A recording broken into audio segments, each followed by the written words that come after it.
Alrighty. So, um, today I guess I got kind of a awkward subject to discuss with you a little bit of um, because of the pressure that a lot of people put on the holiday season of the joy that's expected, and they just kind of front load a lot of that with these expectations that are really heavy. Um, uh, Whether that involves the gifts or doesn't really matter. Whether that involves spending time with family, uh, but I was talking to somebody yesterday where they were talking about how they spend their where they are is far away from the rest of their family, and they're that they miss their family all of the time. But then recently they were able to be back with their family, and it was in about 30 minutes, and then just boredom sets in, and the same depression that accompanied the loneliness from before came right back in, even though you're surrounded by all these people that love and care about you and that you love and care about. Um, and it creates this burden in a lot of people where, especially in the instance when we have a holiday that fell like this one did, where it's early in the week.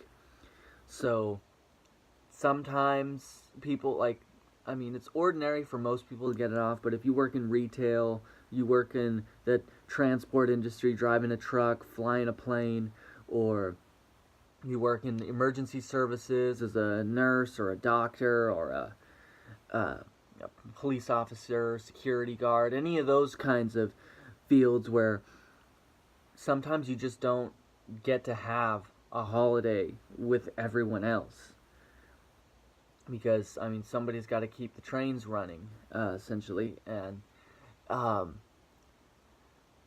then the next, as you keep going through life, I guess a lot of you have already planned that instead of you celebrating at the same time everyone else is, you're going to do something on Friday, or you're going to do it on Saturday or Sunday, maybe this coming Sunday.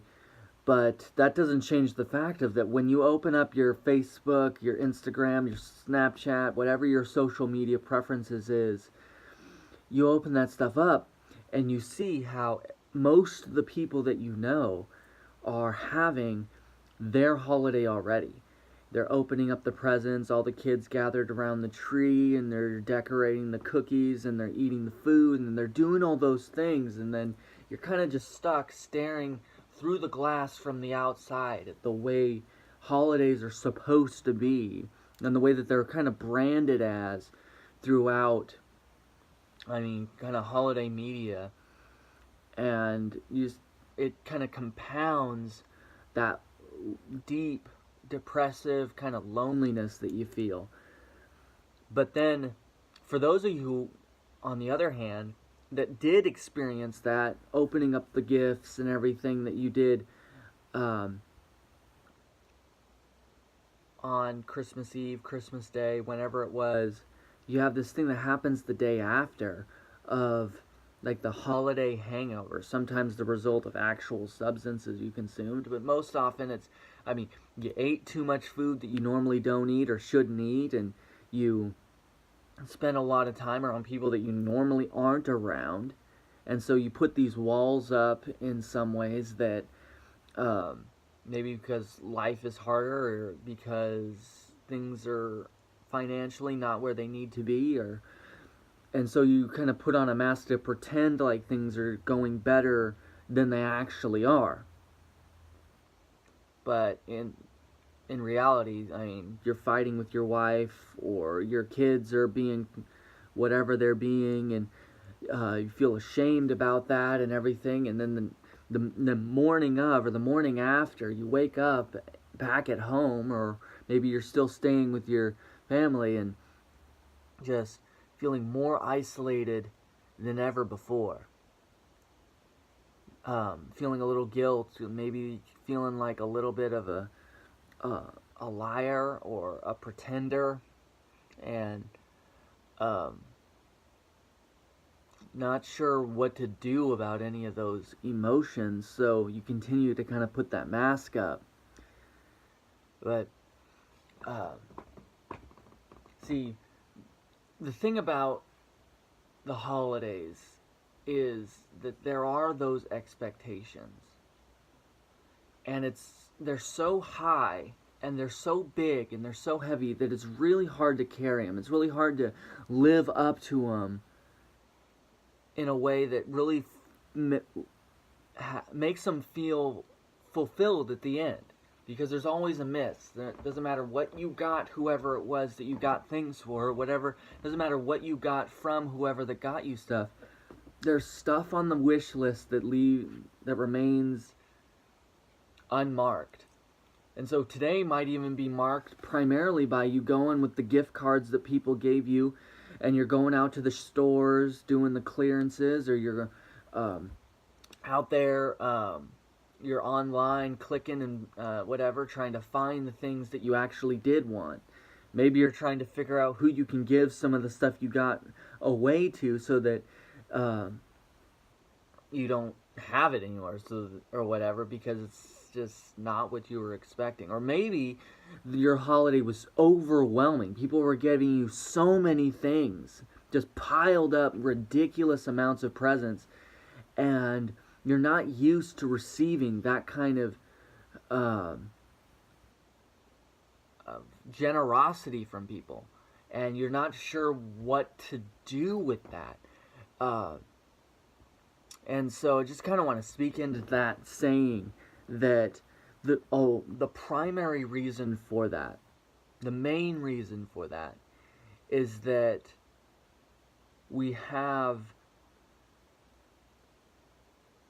built a kind of scaffold around the holidays to try and hold it up, this facade, because it's built around that consumerism, the gifts, the spending time. It's built around all those things, rather than it being built on Christ the Savior, Immanuel, God with us, having come to be with us. And when your holiday is built on anything else, because family gatherings can go one of two ways, really good or really bad. And gifts can be really good, or they can be terrible, or they can be ironically terrible so that they become good again. Or, like, any one of those things has the chance of misfiring and becoming offensive, or you get offended and so you storm out of the holiday. Like, any one of those things happens. But Christ never disappoints. He defies our expectations a lot, and that's one of the things about him coming as an infant, laying in a manger, being proclaimed before the shepherds, being greeted by the Magi. All those things, they defied the expectations of what people thought of a king, what especially the King of Heaven would do when he came. And in doing so, he fulfilled the prophecies, what he told them he would do. But because people don't listen, and their hearts are hard, and because they don't pay attention, they form these expectations about him that are unreasonable. And I think headed into the new year, it's an important thing to keep in mind of where are your expectations, both of God and yourself and your family and all. Where are your expectations at? And do they coincide with what God has actually told you he does and will do?